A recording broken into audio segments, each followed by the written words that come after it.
अखंडमंडलाकारं व्याप्तं येन चराचरं तत्पदं दर्शितं येन तस्मै श्री गुरुवे नमः।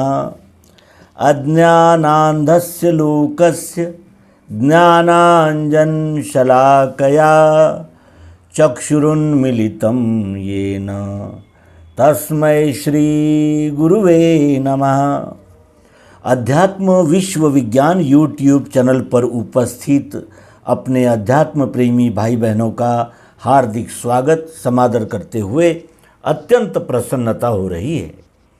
हम सब एक ईश्वर को जानकर उस ईश्वर की स्वर्ण द्वारा भक्ति करते हुए अपने गंतव्य स्थान अर्थात विश्वरूप परमात्मा का पारमेष्टि रूप में समाहित होने के प्रयत्नशील है। और इस प्रयत्न में हमें अपने आचरण के साथ साथ सत्संग, ज्ञान, शंका, समाधान आदि अनेक प्रकार से उस निश्चय को पक्का करना होता है कि होते ही वृत्ति नेत्रों से देखना निज रूप तो दिखेगा विश्व ही सारा, यही उसका स्वरूप है। उस विराट का ये साकार स्वरूप है जो परमात्मा स्वरूप है। और इसका बोध हमें त्रिपुटी के द्वारा आता है। और त्रिपुटी की शुरुआत ओम तत्सत, ओम तत्सत इन शब्दों से हुई है। तो हमारा ये कर्तव्य बनता है कि हम वो ओम क्या है, तत् क्या है, सत क्या है, इसको व्यवस्थित जानें। कहीं कितने ही स्थानों पर ओम का प्रयोग ये परमात्मा के लिए किया गया है, कहीं कहीं अक्षर के लिए किया गया है, कहीं कहीं अक्षर के लिए किया गया है, तो कहीं कहीं उसे संज्ञार्थ ओम कहे श्रुति अर्थात ओम के रूप में किसी भी शुभ कार्य के आरंभ में करने की एक प्रथा भी थी। तो इस प्रकार ओम इस संज्ञा से हमारा प्रथम परिचय होता है। फिर जब हम सूक्ष्म दृष्टि से और अध्यात्म विज्ञान के विज्ञान के द्वारा जब इस ओम इस संज्ञा को देखने लगते हैं तो सहज ही ये प्रश्न निर्माण होता है कि ओम क्या है। हमारा कोई भी श्लोक ओम से ही शुरू होता है। ओम तत्सत, ओम ये प्रयोग अनेक मंत्र, ओम नमः शिवाय, प्रत्येक स्थान पर हम ओम इस शब्द का उपयोग करते हैं। वो ओम क्या है? और ये शंका जब जगत गुरु परम पूज्य सिद्धाचार्य स्वामी डॉक्टर जीवनानंद जी चैतन्य इनसे पूछा गया, ओम क्या है, ओम का वास्तविक स्वरूप क्या है? तो अनुभव युक्त वाणी से उन्होंने जो बताया वो इस लेख में हम प्रस्तुत कर रहे हैं।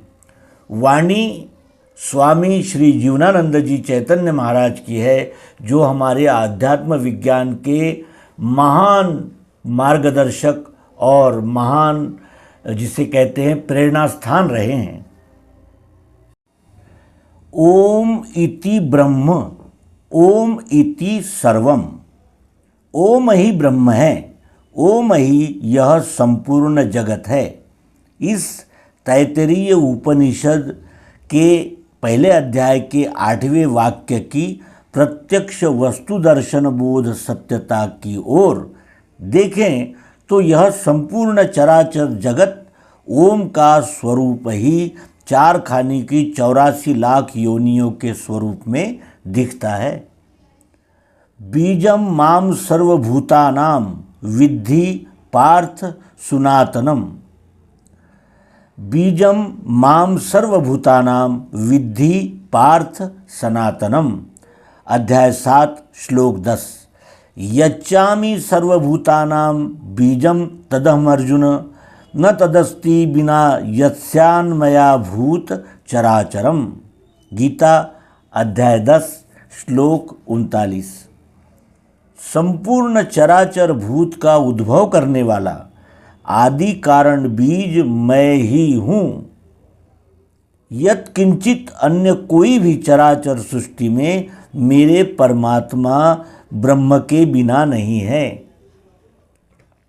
उपरोक्त गीतोक्त सिद्धांत पर विचार दृष्टि से देखा जावे तो बीज का स्वरूप गोलाकार, बिंदु या अंडाकार स्वरूप का रहता है।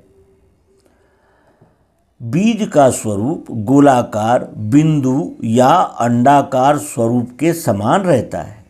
मटर, सरसों, उड़द, मूंग, अरहर, गेहूं, चावल से लेकर जितने भी उद्भिज खाने के बीज है, उनका बीज उपरोक्त दर्शाए अनुसार गोलाकार या अंडाकार स्वरूप का रहता है।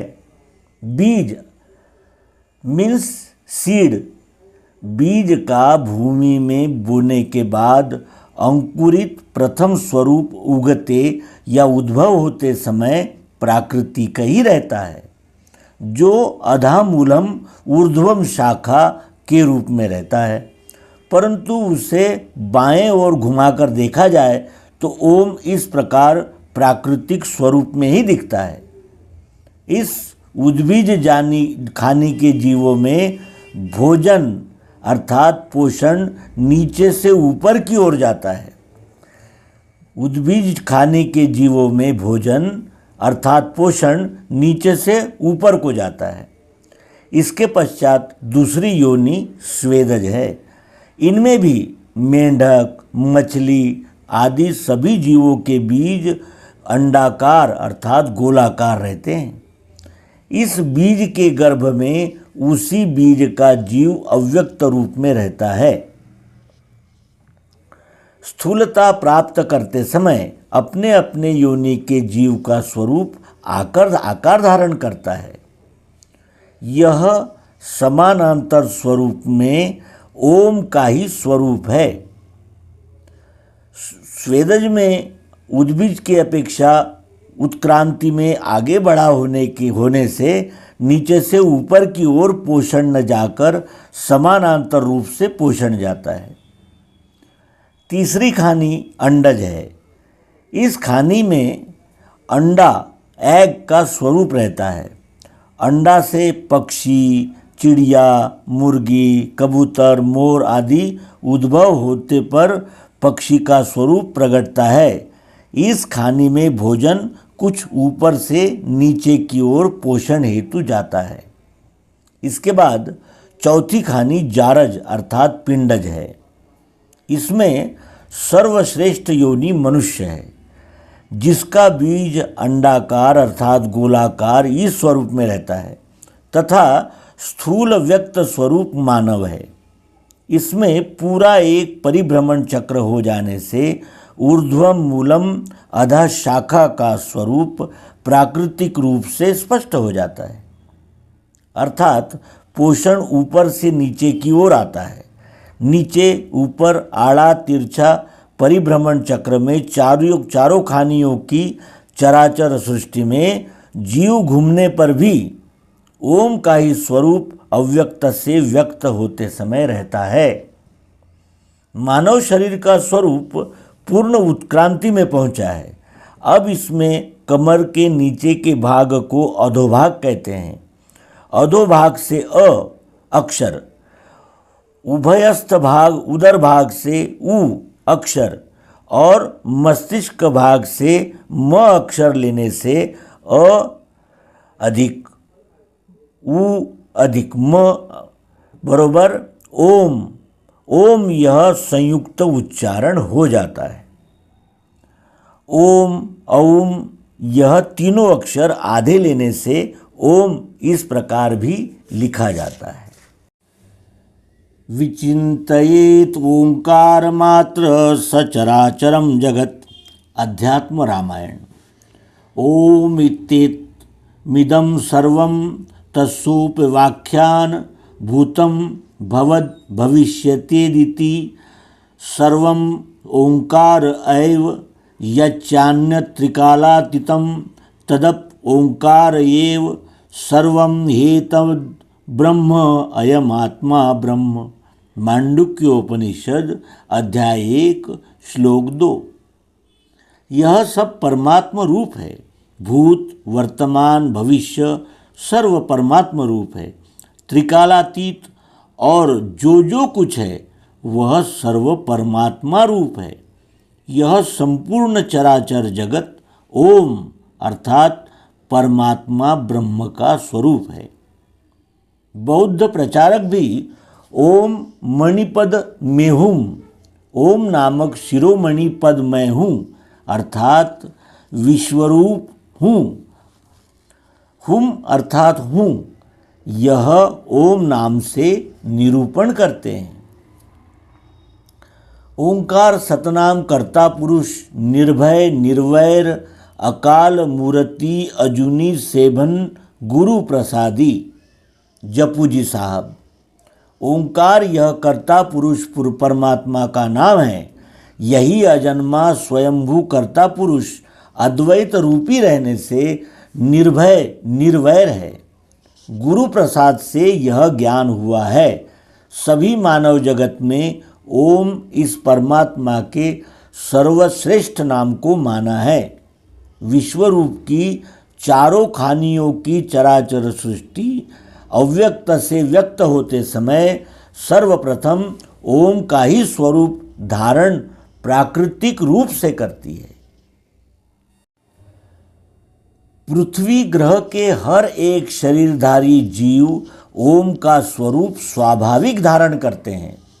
पृथ्वीलोक और परिवार का एक घटक है।